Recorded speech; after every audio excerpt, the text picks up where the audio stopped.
hello everyone आज मैं लै এটা নতুন ভিডিও ঘৰতে অতি সহজে ডালিমৰ ৰস কেনেকৈ উলিয়াব পাৰি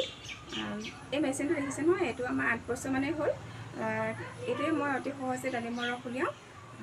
চাবচোন কেনেকৈ উলিয়াও ভিডিওটো ভাল লাগিলে লাইক আৰু সাবস্ক্ৰাইব কৰি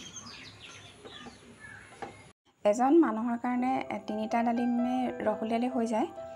এনেকা পুৰত ডালিম 3টা এনেকৈ উলিয়াই ললো গুটিখিনি ধুনীয়াকৈ উলিয়াই ল'ব লাগে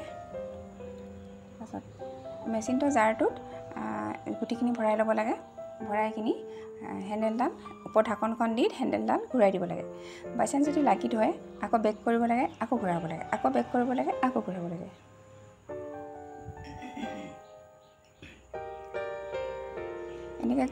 এনেকৈ ঘুৰাই ঘুৰাই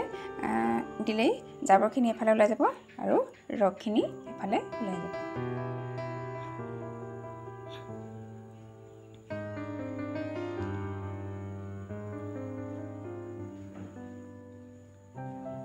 এতিয়া মোৰ হৈ গল এই আধা গিলাস ৰস লালে 3টা ডালিমৰ পুৰা পিওৰ আৰু কোনো ভেজাল নাই একোনো পানী দিব নালাগে একো দিব নালাগে আৰু এছেকি লব লাগে নেছেকিলেও হয় হলো সেকিলে ভাল আৰু এনেকৈ সপ্তাহত 3 বাৰ মই মাক খাবলৈ দিও বহুত ভাল তেজৰ কাৰণে বয়সস্থ মানুহ বুলি নহয় সবেই খাব লাগে আসলতে খাবলৈ দিলো